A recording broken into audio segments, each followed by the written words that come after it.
খুলনা ৫ আসনে জামায়াত ইসলামীর secretary general মিয়া গোলাম পরোয়ার যে শোডাউন করেছেন তা সত্যিই খুলনার রাজনৈতিক ইতিহাসে এক নতুন অধ্যায়। ৫,০০০-এর মতো মোটরসাইকেল নিয়ে দীর্ঘ বহর যখন শহরের এক প্রান্ত থেকে অন্য প্রান্তে ছুটে চলছিল, তখন মনে হচ্ছিল পুরো খুলনা যেন দাড়িপাল্লার রঙে রঙিন হয়ে গেছে। এই আসনে ২০০১ সালে তরুণ পরোয়ার হিন্দু অধ্যুষিত এলাকায় আওয়ামী লীগের জনপ্রিয় নেতা নারায়ণ চন্দ্রকে হারিয়ে সংসদে প্রবেশ করেছিলেন।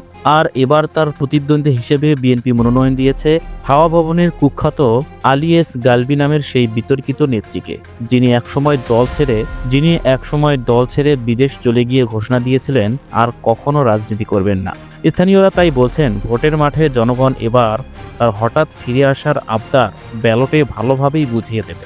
জামাতের গণজোয়ার যে শুধু খুলনাতেই সীমাবদ্ধ নয়, তা গত ২ দিনের ঢাকার ভেতরে বাইরে নানা জায়গায় শোডাউন দেখলেই পরিষ্কার। কুষ্টিয়া ৩ আসনের মনোনীত প্রার্থী মুফতি আমির হামজা গতকাল যে মোটরসাইকেল শোভাযাত্রা করেছেন তা দেখে মনে হচ্ছিল যার শুরু আছে শেষ নেই। ওই এলাকায় বিএনপি থেকে ধানের শীষ নিয়ে লড়ছেন প্রকৌশলী জাকির হোসেন, কিন্তু সোহরাবুদ্দিন জাকির দ্বন্দ্বের ফাঁকে আমির হামজার এগিয়ে যাওয়ার সম্ভাবনায় বেশি বলে মনে করছেন স্থানীয়রা। ঢাকা ৯ আসনেও শুক্রবার ছিলেন দারুণ চমক। ৩,০০০ মোটরসাইকেলের শোডাউন করেছেন জামাতের নমিনি কবির আহমেদ। বিএনপি এখনও এখানে চূড়ান্ত প্রার্থী করতে পারেননি, যদিও শোনা যাচ্ছে মির্জা আব্বাসের স্ত্রী আফরোজা আব্বাসকে মনোনয়ন দেওয়া হতে পারে, কিন্তু ঘোষণা মিলছে না। এই জায়গায় এনসিপি আগে থেকেই তাসনিম জারাকে দাঁড় করিয়েছে। তবে সব শোরগোল ছাপিয়ে দেশের সবচেয়ে আলোচিত প্রদর্শনী হয়েছে রংপুর ১ আসনে। দাঁড়িপাল্লার প্রার্থী রায়হান সিরাজি যে ৬,০০০ বাইকে শোডাউন করলেন, তার রংপুরের রাজনীতিতে যুগান্তকারী ঘটনা বলেই সবাই মানছেন। এদিকে জামাতের এমন দেশব্যাপী উত্থান দেখে বিএনপির ভেতরে যে ধরনের ভাঙন শুরু হয়েছে, সেটাও এখন বড় আলোচনার কেন্দ্রবিন্দু। সাবেক উপজেলা চেয়ারম্যান থেকে শুরু করে ওয়ার্ড মেম্বার যাকেই দেখছেন, সবাই দলে এসে যোগ দিচ্ছেন জামাতে ইসলামীতে। বিএনপির ভয়ে কেউ আর আটকে থাকছে না।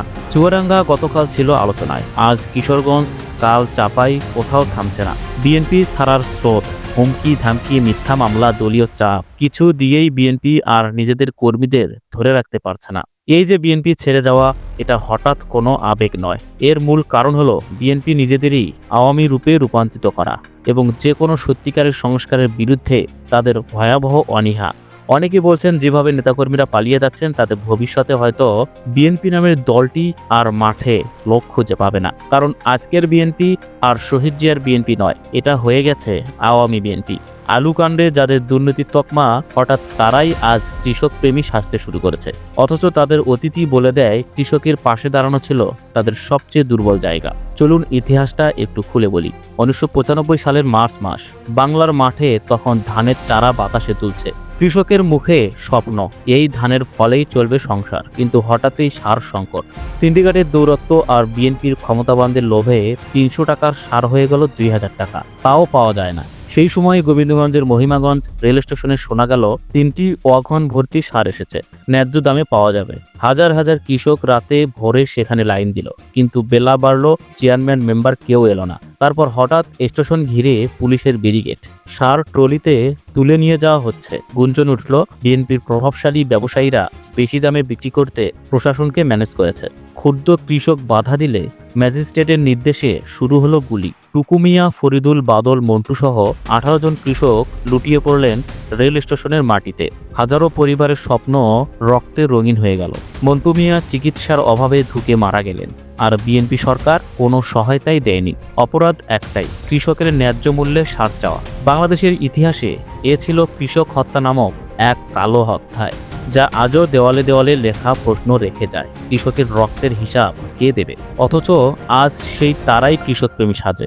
২০০১ সালে বিএনপি আবার ক্ষমতায় এসে কৃষি মন্ত্রণালয়কে বানালো দুর্নীতির আখড়া। পরে বেগম জিয়া বিচক্ষণতা দেখাতে গিয়ে মন্ত্রণালয়টি দেন শহীদ মতিউর রহমান নিজামীকে, এবং তিনি মাত্র প্রথম বছরেই কৃষি খাতে বিপ্লব ঘটিয়ে দেন। সার সংকট নেই, খাদ্য নিরাপত্তা নিশ্চিত, কৃষকের মুখে হাসি। সেই ৩টি বছরকে কৃষকরা এখনও বলে সোনালী অধ্যায়। পরবর্তীতে শিল্প মন্ত্রণালয়ের দায়িত্ব নিয়েও নিজামী সাহেব দুর্নীতিগ্রস্ত মন্ত্রণালয়কে শূন্য দুর্নীতির মডেল বানিয়ে ফেলেন।